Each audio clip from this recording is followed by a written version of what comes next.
이호선 교수님이 숭실 사이다대 아니냐고 너무 사이다라고. 아니 근데 이제 이혼숙녀 캠프 하시면서 진짜 이 부분은 갈라서는 게 맞겠다 이런 생각 드는 경우도 꽤 많아요. 거의 그래요. 거의 그래요. 잘 버려지지 않아서 저희 업계가 늘 잘 되는 거예요. 이제 많은 분들이 돈 엄청 받는다고 생각하는데 물론 꽤 받으시겠죠. 근데 저는 그거보다 더 드려야 된다고 생각해요. 10배를 줘도 저는 나갈 용기가 없는 사람. 가장 어려운 케이스들은 역시 이제 중독에 관련된 부분. 중독? 네. 무슨 중독? 예를 들면 알코올 중독, 또 도박 중독. 특별히 상담에서 제일 어려운 영역은 다 좋지만 돈 문제가 제일 어려워요. 돈? 배우자들을 보면 에너지가 한쪽만 이렇게 작은 경우가 별로 없어요.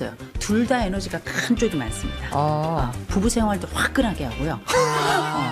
네. 부모 자식이 이제 과연 천륜인가? 아랫세대가 조금 더 치받는 느낌이랄까? 왜 내 애를 봐주지 않는가? 네, 이번 시간에는 요즘 가장 핫한 프로그램의 가장 핫한 분입니다. 이혼숙녀 캠프에서 이 부부 상담을 또 해주시고 가족 문제에 관련해서 워낙 또 오래 연구를 해주신 숭실사이버대 이호선 교수님 모시고 우리 가족 갈등에 노출되어 있는 많은 분들의 이야기 그리고 또 저희한테 직접 사연 주신 분이 오늘 계십니다. 네. 그래서 그 사연도 한번 해결해 보도록 하겠습니다. 이호선 교수님 어서 오십시오. 안녕하세요. 반갑습니다. 네, 이호선입니다. 반갑습니다. 박수 쳐야 되는데. 네.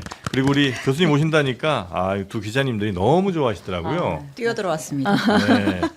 요즘 뭐 가족 갈등이야 이제 뭐 예전부터 계속 뭐 거부 갈등 무슨 갈등 다 있긴 했습니다만 네. 요즘 가족 갈등이 더 심해졌나요 과거보다? 뭐 심해졌다라기보다 이제 숨겨져 있던 것들이 많이 노출이 더 되고 드러나는구나. 있다라는 생각이 들고요. 네. 그리고 요즘은 이제 이런 가족 관련된 프로그램들이 많잖아요. 그러면서 흔히 이제 예를 들어서 뭐 이혼숙녀 캠프나 아니면 네. 뭐 결혼지옥이라든지 이런 것들이 많이 나오면서 이 사람들이 자기 이야기를 이제 노출을 보다 본격적으로 하기 좀 시작한 것 같아요. 솔로 지옥이 아니고 결혼 지옥이라는 것도 있어요? 결혼지옥이라는 것도 있죠. TV를 안 보시는구나. 예, 잘 몰랐어요. 결혼이 지옥이에요. 네. 이혼 숙녀 캠프가 지금 뭐 제일 핫한 대세고. 프로그램이죠. JTBC를 네. 먹여 살리고 있네요. 그래요? JTBC 프로그램입니다. 네네. 타사지만 그것도 있잖아요. 금쪽이. 그렇죠. 네, 그러니까 이제 뭐 육아, 뭐 부부 갈등, 가족 갈등 이런 게 많이 이제 다들 옛날에는 좀 숨기고 좀 안에서 좀 해결하려고 했다면 요새는 좀 공개적으로 도움 요청하시는 분들도 많고 그런 것 같아요. 저는 그거는 굉장히 좀 고무적이라고 생각을 해요. 옛날에 우리가 내지 못했던 그 용기를 네. 또 기꺼이 우리가 사실 이런 TV나 이런 데 나온다는 게 잊혀질 권리가 사실 없는 거잖아요. 그렇죠. 박제되면 끝이야. 근데 이제 이런 것들에도 불구하고 우리 가족이 좀 도움이 필요하고 좋아질 수 있다면 기꺼이 선택하는 분들이 늘어나는 거거든요. 저는 굉장히 좀 용감해졌다. 저는 그리고 너무 또 대단하다고 용기를 냈다. 생각해요. 그 네네. 이혼 숙녀 캠프에 나오는 그 부부들의 그 용기가 그럼요. 나의 사생활을 지금 다 드러내면서도 해결을 보겠다고 지금 나오는 이거 거잖아요. 돈을 엄청 주는 거예요? 뭐예요 도대체? 근데 이제 그분들 이제 많은 분들이 돈 엄청 받는다고 생각하는데 물론 꽤 받으시겠죠. 네. 근데 전 그거보다 더 드려야 된다고 생각해요. 만일 우리가 우리의 그 이야기를 다 노출하면서 그 정도 돈을 받는다. 저는 10배를 줘도 저는 나갈 용기가 없는 그러니까요. 사람이에요. 그분들 왜 나오시는 거예요? 근데 정말 10케이스가 있으면 그중에 뭐 8, 9케이스는 대부분 다 좋아져요. 대부분 다 좋아집니다. 그래요? 개선이 돼요? 그럼요. 저는 왜 나오는지보다 좀 근본적인 의문이 들어요. 그러니까 이제 그분들의 사연을 들으면 왜 사는 거지? 삶이란 무엇인가? 그러니까 왜 같이 둘이 사나? 함께 사는 거지? 왜 이혼 안 하고? 이게 뭐 관계 중독일 수도 있고요. 근데 우리가 일단 한 번 맺어진 인연이 생겨나잖아요. 네. 그러면 이걸 해체한다는 건 우리가 맺어질 때보다 훨씬 더 어려워지는 게 그럼요. 결혼은 둘이 하지만 이혼은 가족이 하잖아요. 근데 굉장히 어려운 지경이고 요새 뭐 과거에 비해 생각해 보면 요새 그 가족 관계는 왜 이렇게 힘드냐라고 아까 물어보셨는데 네. 제가 볼 때는 가족 관계 갈등의 가장 중요한 핵심에 뭐가 있냐면 기대 붕괴가 있다고 생각을 해요. 기대 붕괴? 기대. 우리가 왜 가족은 이래야 돼. 혹은 가족은 이래야 되는 거 아니야? 라고 하는 게 다 기대 영역인데 이런 기대들이 사람마다 다 달라요. 또 부모마다 자식마다 심지어 형제마다 다 다른데 이런 부분들이 충족되지 않거나 혹은 아예 내가 가지고 있던 본연의 것이 붕괴되었다 생각이 되면 그때부터 내 가족은 나랑 맞지 않아. 경우에 따라서 나는 이 가족에 맞지 않아. 이걸 이제 심리학에서는 부적절감이라고 불러요. 부적절감. 내가 네. 이곳에 예를 들어서 직장 같은 경우도 마찬가지죠. 내가 직장을 다녀. 근데 만족스럽질 않아. 난 여기 있으면 안 되는 사람인 것 같아. 더 좋은 곳으로 나가야 되고. 네네. 이거 다 뭐냐면 역할에 대한 충분한 만족도가 떨어지면서 나는 외딴 사람이 된 것 같잖아요. 이걸 이제 부적절감이라고 부르는데 가족 내의 부적절감이 사실상 이런 가족 갈등이 굉장히 중요한 지점인데 이런 부적절감은 왜 발생하느냐? 이거 이제 기대 붕괴. 제가 얘기한 일련의 내가 원했던 이 가족이 이 구색을, 이 구조를 그리고 이 분위기를 이 그림을 맞춰주지 못한 것에 대한 일종의 뭐 우울 같은 거라고 봐야 되겠죠. 저 지금 아멘 할 뻔했어요. 왜냐면 너무 말씀이 쉬지 않고 정확하게 나가오는데. 할렐루야. 네. 아니 근데 이제 이혼숙녀 캠프 하시면서 뭐 방송에 나왔어도 되고 안 나왔어도 상관없는데 진짜 이 부분은 진짜 그냥 갈라서는 게 맞겠다 이런 생각 드는 경우도 꽤 많아요. 거의 그래요. 거의 그래요. 그래요? 왜냐하면 이게 네. 이제 상처의 깊이가 너무 깊은 거예요. 이미 고통의 크기가 너무 커요. 아픔의 크기가 너무 비대해지면 사람이 견딜 수가 없는데 거기 나오시는 분들은 대부분 갑자기 단기로 마치 급성으로 생겨난 갈등이라고 보기보다는 만성적이고 그다음에 굉장히 많이 골마 있고 그런데 그 골문 상처가 한 군데가 아니라 여러 그 곳이 동시다발적으로 마치 골마 있는 상황 같으니까 회복 어려워. 이게 어떨 때는 거의 암과 같은 이런 느낌을 주는 경우들이 되게 많아요. 그러면 예를 들어서 우리가 내가 뭐 어떤 질병이 있어. 그래서 고름이 생겼어. 암이 있어. 이걸 패내면 다 흔적은 남는 거예요. 네네. 그래도 많이 회복이 돼서 우리가 일상을 살아갈 정도가 되면 문제가 되지 않겠지만 그게 아니라면 이게 얼마나 고통스럽고 어려운 일이에요. 그래서 엄밀히 말하자면 거기에 나오시는 분들 같은 경우는 10중 8구 아주 만성적인 관계 갈등이 있었는데 재밌는 건 이제 뭐 시청하시는 분들 아시겠지만 우리의 그 관계라고 하는 게 현재로 이제 모든 게 수렴되는 게 아니죠.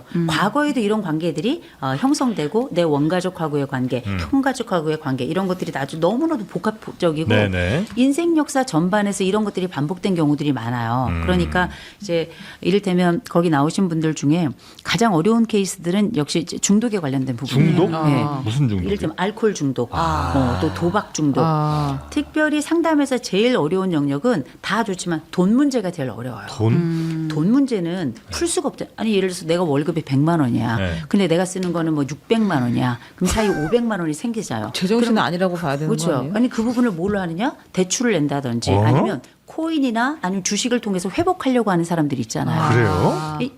안 그러세요? 아니 그렇게까지 하면 안 될 것 같은데. 근데 이런 상황들이 누가 봐도 비상식적인데 이런 네. 일들이 거의 대부분 출연자들의 상당수가 돈 문제에 다 걸려 있어요. 근데 생각해 보세요. 없는 돈이 어디서 나와요? 안 나오지. 있잖아요. 쉽지 않잖아요. 네. 이제 그럴 때는 이제 재정 상담도 함께 하고 그다음에 이제 전반적인 이 가족의 정서 구조, 또 돈의 구조, 또 관계 구조 이런 것들을 다 전반적으로 살펴서 재배치하는 거거든요. 근데 이게 쉽지가 않은 게 중독이라고 제가 말씀드렸잖아요. 이게 배치가 잘 되려면 이 사람이 기본적으로 건강해야 돼요. 그리고 에너지가 있어야 돼. 근데 이 사람이 이 에너지로 재배치할 에너지를 가지고 있지 않으면 어려운데 중독은 이미 에너지 자체가 완전히 소진된 상태인 거예요. 그래서 알코올 중독 너무 심하다 정말 어렵고요. 도박 중독 너무 심하다 정말 어렵고요. 알코올 중독과 도박 중독이 같이 있다 이건 답이 없어요. 이거 뭐 피타고라스 얘기입니다. 답이 없다. 그건 같이 안 살아야지. 아니, 알코올 중독에 도박 중독인데 어떻게 같이 살 수 그러니까 있겠어요? 알코올 중독만 해도 같이 살면 안 될 것 같은데. 그런데 재미있는 게 뭐냐면 같이 살아요? 알코올 중독, 도박 중독 이런 거 있죠. 근데 거기에는 이 사람들을 계속 함께 살면서 지지하는 파트너가 있다는 거예요. 이걸 뭐라 그러냐? 공동의존이라고 불러요. 공동의존. 함께 살면 지지하는 파트너라는 게 지지한다기보다는 배우자를 말하는 거예요? 방치하면서 방치가 아니죠. 돌보는 거예요. 이를테면 누구를? 알코올 중독으로 누워있는 남편이 있어요. 이 사람 누워서 토하고 앉아서 똥 싸고 누워서 토하고 앉아서 똥 싸는데요. 그러면 이분이 일상생활이 불가능하죠. 네. 경제생활 안 되죠. 네. 근데 이 사람이 술 마실 돈 있어야 되고 누워서 잘 집 있어야 되죠. 이거 그러니까. 누가 도와주겠죠. 배우자가 하는 거예요. 배우자 해요 그거를? 그럼요. 왜 해? 그래서 밖에 나가서 죽일 순 없으니까 일하고. 살리는 거죠. 아니 그래서 그럼 버리면 되잖아요. 그게 잘 버려지지 않아서 저희 업계가 늘 잘 되는 거예요. 예. 이 말씀을 제가 왜 드리냐면 네. 정말 정말 고통스럽고 아프게 자기를 잃어가는 사람들의 이야기예요. 이게 네. 뭐냐면 내 남편이 알코올 중독이 굉장히 심해요. 그러면 이 남편이 해야 될 가장으로서 역할을 아내가 다 하겠죠. 네. 밖에서 돈 벌어오고 네, 네, 집에 와서 네. 청소하고 네. 또 밥 해놓고 애들 키우고 이런 모든 순간에 이 밖에 나가서 일하고 이 삶을 돌보는 이 사람은 누구냐면 아내라고 부르는 게 아니고요. 이 사람을 돌보느라 자기 생애를 잃어버린 사람이에요. 그래서 이걸 이 사람을 돌보는 것 자체가 고통이기도 하지만 동시에 내 삶의 의미가 돼버려 나중에. 진짜. 그러면서 일명 공동 의존이라고 하는 관계 중독으로 들어가게 되는 거예요. 그게 관계 중독인 거군요. 나의 존재의 의미를 이 사람을 돌보는 것으로서 찾는 거예요. 주위에 있어요. 연애할 때 보면 평강공주 노릇 자처하는 애들. 그렇죠. 그좀 최악인데요. 그럴 그런 수 경우는 있겠다. 10중 8구 그 부부관계에 있어서도 굉장한 주종관계 형성될 가능성이 굉장히 높아요. 누가 주예요?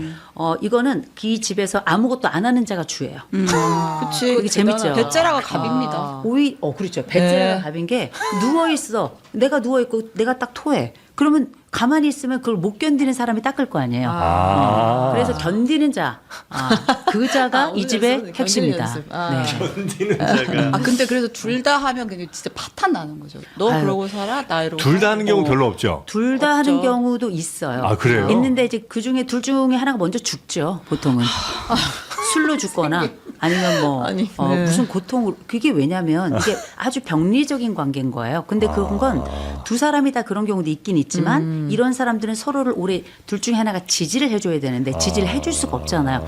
이게 제가 죽는다는 건 사망의 가능성도 굉장히 높아지는 거지만 동시에 관계가 사망하는 거죠. 관계의 그렇죠, 사망. 그렇죠. 예. 그럼 종류가 교수님은 그런 관계에서 지지해주는 역할을 하는 분들한테 뭐라고 조언해 주세요? 그분들에겐 말씀드립니다. 제일 먼저 떠날 수 있으면 떠나라. 근데 이 떠나는 게 어려운 거예요. 왜냐하면 이미 나라는 사람을 잃어버렸기 때문에 우리가 왜 센과 치히로의 행방불명에 보면 어허. 치히로라고 하는 본연의 이름이 있지만 그 마녀가 이름 중에 몇 개를 딱 떼서 정말 한심하고 말도 안 되는 센이라고 하는 네. 이름만 남게 되는데 자기 이름을 기억하지 못하면 영원히 얘는 센으로 사는 거 아니에요. 이게 정체성에 관련된 애니메이션인데 이 공동의존 속에 들어가 있는 사람들은 자기의 정체를 잃어버렸어요. 내 이름이 뭔지, 내가 뭐 하는 사람인지, 난 어느 순간에 기뻤는지, 그리고 좋다. 이런 모든 것들에 대한 것들을 잊고 살아가요. 그래서 나중에 내가 아까 마침 말씀드렸던 것처럼 센처럼 살아가는 거예요. 그랬을 때 당신이 치유라는 걸 알려주는 거죠. 이건 한 번에 되지 않아요. 그래서 건강한 거리 만들어내고 자기만의 기쁨 발견하게 하고 혼자 머무는 시간 갖도록 하고 자기 건강 돌보도록 하고 이런 요소들부터 해가면서 자기를 다시 조각하는 거예요. 굉장히 좀 약간 어려운 과정이에요. 이런 사람들도 착하기 때문에. 네. 좋은 비유인데요. 그러니까 자기 자신을 잃어버리고 내가 원래 누구였는지도 모르고. 그렇죠. 근데 이제 그걸 끊어내고 하나하나 쌓아가는 과정이 어쩌면 그분한테는 그 기간 동안 매우 어려울 수 있지만 그래야 이제 홀로서기가 가능하다는 거죠. 다시 태어나는 거죠. 다시 태어나는 예, 거. 예.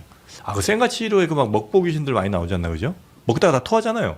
그게 생가치히로가 아닌가? 맞습니다. 맞죠? 토하는 건, 네, 그렇죠. 그 검은 그 가오나 씨. 가오나 씨. 네, 그 친구가 이렇게 네. 먹었던 거 나중에 다 여기 토하잖아요. 네네. 토하는 얘기랑 또 이렇게 딱 연결이 또 되네요. 좀 다른 얘기 같긴 해요. 네. 맞아요. 너무 달라.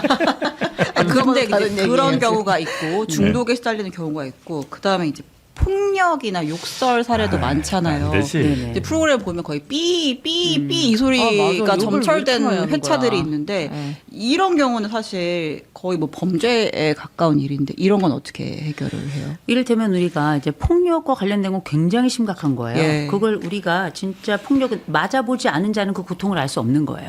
그런데 폭력에서 그럼 왜 벗어나지 않고 왜 도망가지 않느냐? 네. 우리가 그러니까 학습된 무기력에 관련돼서 이야기를 하잖아요.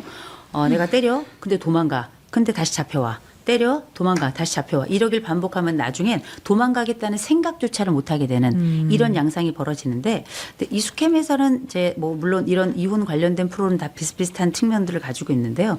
그 배우자들을 보면 에너지가 한쪽만 이렇게 작은 경우가 별로 없어요. 둘 다 에너지가 큰 쪽이 많습니다.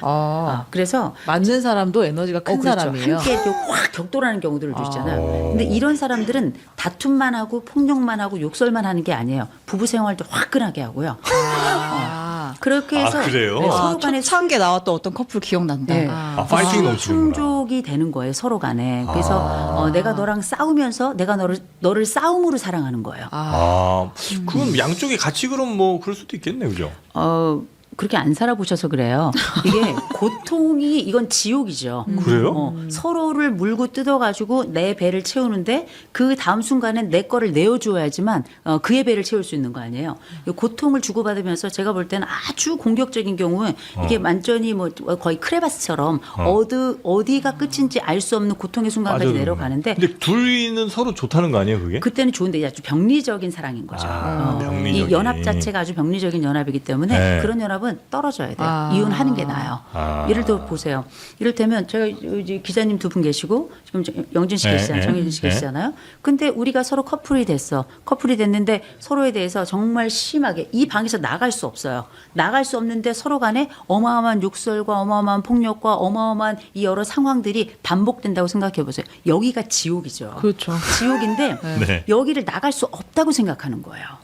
문 열고 나가면 문을 되는데. 열고 문 열고 방법을 나가면 생각하지 되는데 나갈 않는구나. 수 없다고 생각해요. 그리고 우리 집은 좋아질 수 있다고 생각하거나 지옥도 늘 지옥은 아니에요. 잠깐 천국이 있다 지옥이 맞아요. 그게 펼쳐지면 문제인 것 같아요. 잠깐 천국을 통해서 나머지 지옥을 견디는 거예요. 그런데 이제 그렇죠. 잠깐 천국이라는 것 중에 하나는 뭐냐면 그가 나를 어느 순간에 사랑한단 말이에요. 맞아요. 그리고 어느 순간에 나에게 뭐 돈으로 보상을 하든지 이 살아야 되는 혹은 살게 되는 몇 가지 아주 핵심적인 항목들이 있어요.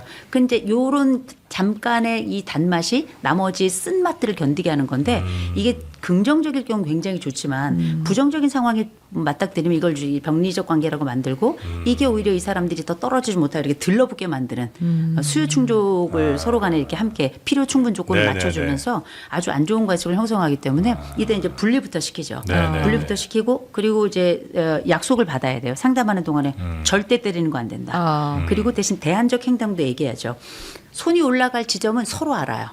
욕이 나오는 지점도 서로 알아요. 그러면 그 지점이 딱 됐을 때 피치가 딱 올라가서 내 입으로 경동맥을 통해서 내 감정이 앞으로 나오기 시작한 시점을 본인들은 알거든요. 네. 그 시점에 나가야죠. 어디 나가요? 어디든 집 밖으로? 나가요. 싸우지 않도록. 그렇죠. 장소를 바꾸는 거예요. 그래서 갈등을 일단 피하는 것부터 시작해서 그 다음번에 관계가 이 갈등이 좀 피할 수 있다는 걸 알게 되면 다음 단계로 넘어갈 수 있는 거거든요. 근데 그렇게 잘 솔루션에 따라와요, 그 사람들이? 너무나 고맙게 네. 이를테면 이수캠이나 뭐 다른 그 결혼 관련된 프로그램 같은 경우 카메라가 들어오잖아요. 카메라 효과가 되게 큰 거고요. 관찰자 효과. 네, 그리고 이제 첫날 이제 서장훈 씨하고 뭐 이렇게 여러 그 가사 조사하면서 네. 객관화라는 과정을 거쳐요. 내가 내 일상을 보면서 한 번도 보지 못했던 내 모습을 객관적으로 보게 되면 때로는 부끄러움을 느끼기도 하고 때로는 그 가운데서 아 내가 문제가 있다는 걸 다른 사람이 얘기를 해주기도 하면서 한풀 딱 꺾이고 그렇게 김이 한풀 빠진 다음에 네. 그다음에 이제 상담 솔루션으로 들어가죠. 들어가게 되면 여기서 객관화를 넘어서 안쪽으로 더 깊이 쑥 들어가서 이 사람들이 가지고 있는 어려움이나 혹은 소망이나 이들이 가지고 있는 이 기대나 이런 것들을 이 자리에 딱 모여서 보여주는 거예요. 근데 그 기대가 한 번도 못 본 기대 약속 이런 게 아니라 다 봤던 것들인데 이게 이제 이때 의미를 갖게 되는 거죠. 그래서 약속을 하고 그 약속이 아주 간단한 차원에서 지키겠다고 저 선언을 같이 하고 그리고 일상 속에 가능한 것들로 구체화해요. 그렇게 이제 상담을 마치고 그다음에 넘어가면 이제 뭐 변호사들 나와가지고 이런 걸 하는 네네네네네. 거거든요. 네. 좋아.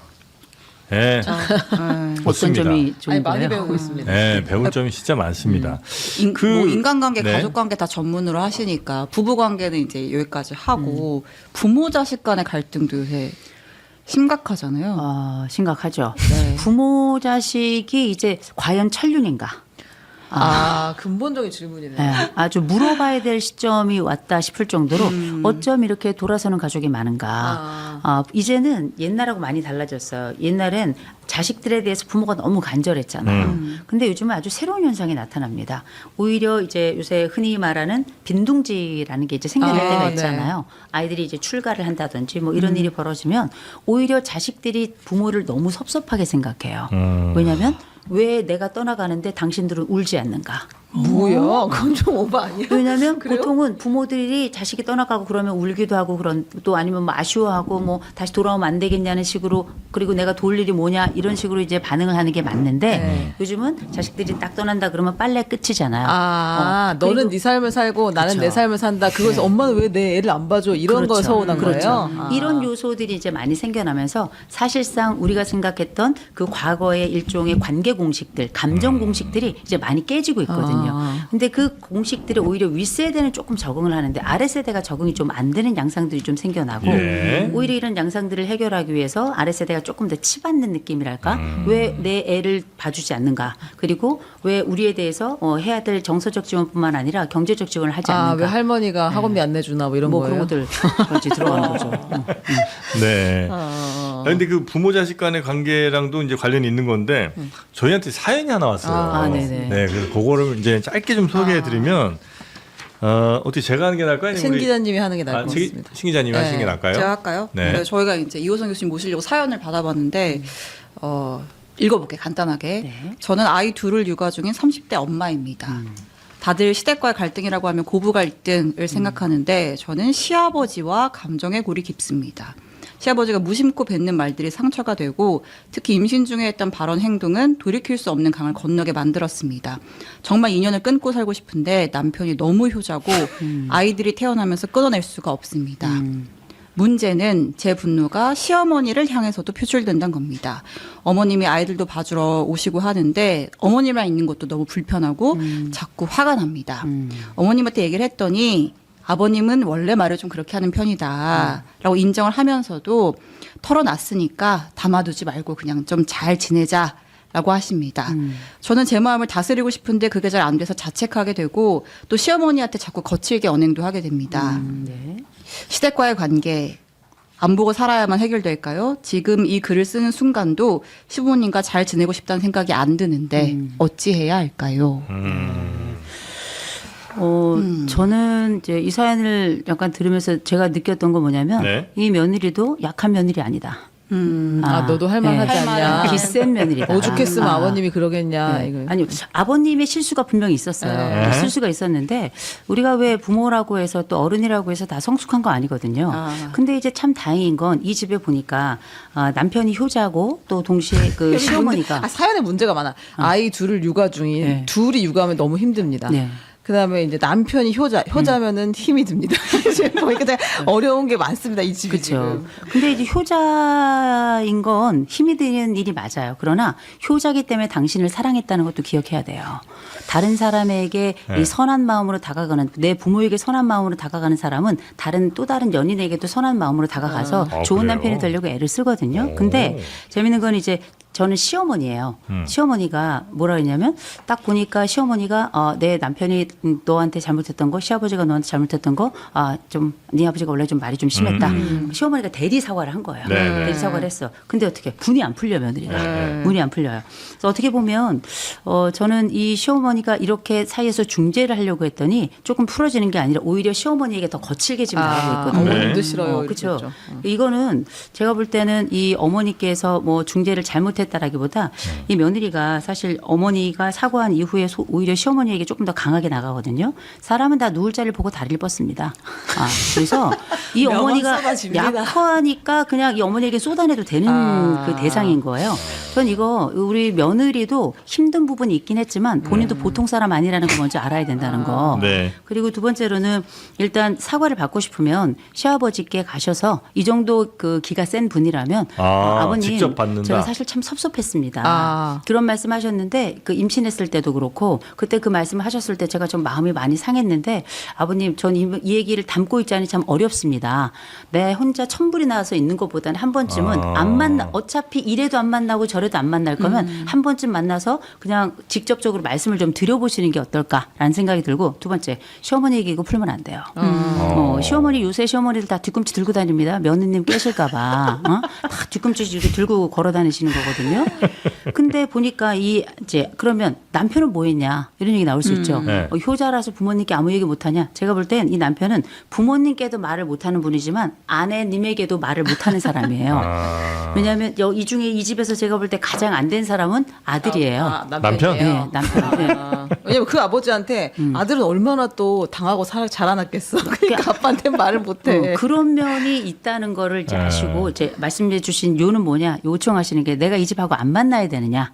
이 마지막에 시댁이랑 이제 안 만나야 되냐. 요청을 하신 거잖아요. 네. 제가 중간에 사연을 들었던 것 중에 하나 뭐가 있어요. 그 잠깐 들어갔던 얘기 중에 친정 엄마 하고 있을 때부터 더 이렇게 화가 난다는 얘기가 좀 있었어요. 네. 그죠? 맞아요. 그러니까 이 며느리 이 사연을 주신 분이 보통 기센 분은 아닌 거예요. 이게 사연자를 친정 그렇게- 엄마하고 있을 때도 네. 속이 이제 벌렁벌렁한 분이고 네. 시가하고 있을 때도 이게 속이 편치는 않은 분이거든요. 아. 제일 먼저 스스로의 에너지가 많은 사람이라는 걸 알고 있어야 된다. 에너지는 혹시 네. 화란 말이랑 바꿔 써도 괜찮을까요? 그건 알아서 해석하세요. 네. 그 얘기 같아. 그런데 이 본인이 가지고 있는 그 사람이라는 게 나를 화나게 한 사람에 대해서 용서하는 것도 굉장히 큰 덕입니다. 네. 그래서 제가 볼 때는 시어머니가 용서를 그러니까 간접 사과를 하신 거예요. 그 부분에 대해서는 시어머니가 진짜 대단한 사람이다. 그리고 그럼에도 불구하고 화가 더 많이 나고 시어머니에게 거칠게 한다면 저는 이 집은 조만간 안 만나게 될 집이라고 생각을 해요. 조만간. 왜냐하면 맞아요. 안 만나는 게 나을 수 이 있습니다. 며느리가 화가 안 풀리고 있어요. 화가 안 풀리고 있는데 생각해 보시기 바랍니다. 시어머니가 와서 애를 봐줘요. 그럼 본인도 참아야지. 참아야지. 그러면 시어머니께 한 달에 250만 원에서 400만 원 사이에 이런 돌봄비를 내고 돌봄비. 있는가. 저는 그리고 본인은 남편에게 늘 화를 내도 되는 사람이고 시어머니에게 화를 내도 되는 사람인가. 본인은 누군지를 좀 물어봐야 된다고 생각하고 이렇게 화를 많이 내는 집이면 애들한테도 화 많이 낼 거예요. 그래서 본인의 분을 조금 좀 삭힐 필요가 있어요. 이거를 그 모든 문제를 외부에 찾는 게 제일 좋죠. 정신 건강의 최고봉은 남 탓 아니겠습니까? 그런데 그럼에도 불구하고 이분이 네. 힘든 점이 있었을 거예요. 네. 말 못할 그리고 자세히 나오지 않는 부분이 있었겠지만 네. 그럼에도 불구하고 시어머니에게는 기본적으로 존경은 못해도 존중은 해라. 이 말씀 드리고 싶고 또 내가 가지고 있는 억울함이 있을 때 이 정도 억울함이 계속 풀리지 않을 정도라면 시아버지에게 안 만날 각오하고 한 번은 얘기해라. 그래서 사과를 뭐 제대로 네. 받든지 아니면 뭐 그렇죠. 절연하든지. 제가 보니까 이미 그 마음으로는 한 200리 떨어져 있어요 벌써. 그래서 그렇게 해서 도움을 받으면서도 성질을 내면서도 이 불편한 마음이 있다면 한 번쯤은 시아버지 만나서 단판을 좀 지어보고 단판을 지었는데 안 지어진다 그러면 그때 가서 네. 내가 뭐 당분간 안 만나는 결정을 하든지 대신 본인은 안 만나도 남편까지 못 만나게 하는 건 문제가 있어요. 시가에서는 이 가족을 향해서 할 수 있을 만한 평균값은 다 했다. 네. 저는 그렇게 생각이 듭니다. 근데 이게 되게 어려운 게 그런 것 같아요. 예를 들어서 시아버님한테 질러요. 시아버님은 안 봐. 근데 이제 어머님은 와서 애도 봐주고 나도 이제 마음을 고쳐먹고 시어머님한테 잘해요. 그럼 이제 이렇게 투트랙으로 가면 되는데 또 어머님 마음은 또 그렇지가 않잖아요. 그래도 아버님이랑 만나야지 명절에 애들 보여줘야지. 그러면서 이제 계속 화해를 이렇게 시키려고 어머님 딴에는 또 가족이 다 잘 지내는 게 좋으니까 그렇게 시도를 하면 이제 그때는 또 어떻게 해야 돼요? 그때는 관계의 경계를 내가 지어야죠. 관계의 경계라는 건 안 만나. 이것도 관계의 경계겠지만 내가 효도의 최소값을 하겠다. 이를테면 나 명절에 가. 생신 때 가. 그다음 끝. 아유, 오지 마라 예를 이놈아. 그 참 어려운 일이지만 그래도 어쨌든 내가 나라는 사람이 이 집안과 함께 연이 되어서 내 남편과 함께 또 살아가는 거잖아요. 그래서 내 남편을 사랑하고 내 남편과 내 아이들의 또 할아버지 할머니니까 최소한의 값을 내가 하겠다라고 해서 나만의 경계를 좀 지으셔서 그래서 나중에 시간 지나면 그래 우리 집 며느리는 생일 때 오고 명절에 오고 땡이야.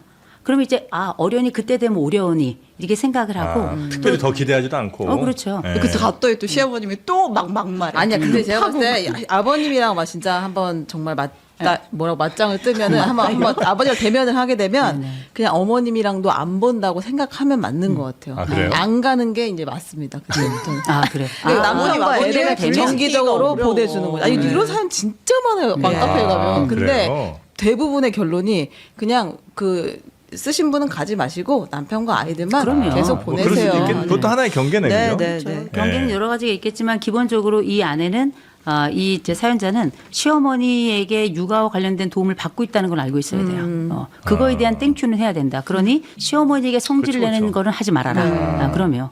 알겠습니다. 야 오늘 우리 반응이 탈탈 털렸네. 미안하다. 반응이 매우 좋고요. 사연자분은 탈탈 털리셨고요. 지금 이호선 교수님이 숭실 사이다대 아니냐고 너무 사이다라고 시원하시다는 분이 많습니다. 네.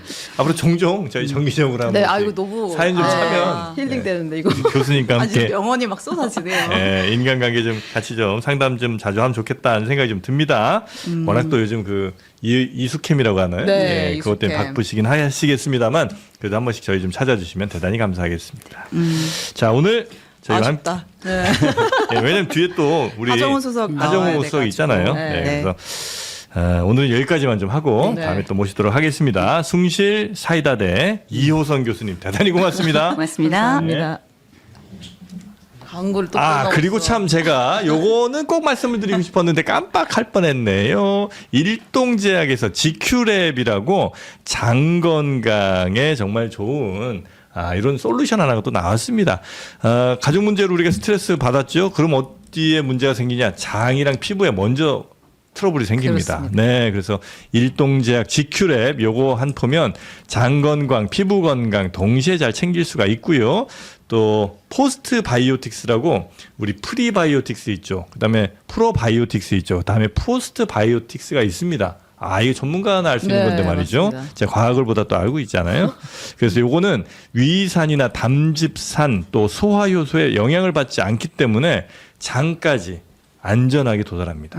네, 그래서 장에서 잘 우리의 미생물들이 잘 자랄 수 있도록 영향을 주는 일동제약 GQ랩 블루베리 맛 GQ랩이 있으니까 요걸 또 편안하게 드시면 되겠고요. 장르만 쇼핑몰에서 무료 배송으로 구매 가능하니까 저 영상 아래 쇼핑 태그 아니면 더보기 링크를 참고하시면 되겠습니다. 고맙습니다. 네. GQ랩입니다. 자, 저희는 하정우 수석 만나러 가겠습니다. 고맙습니다. 감사합니다.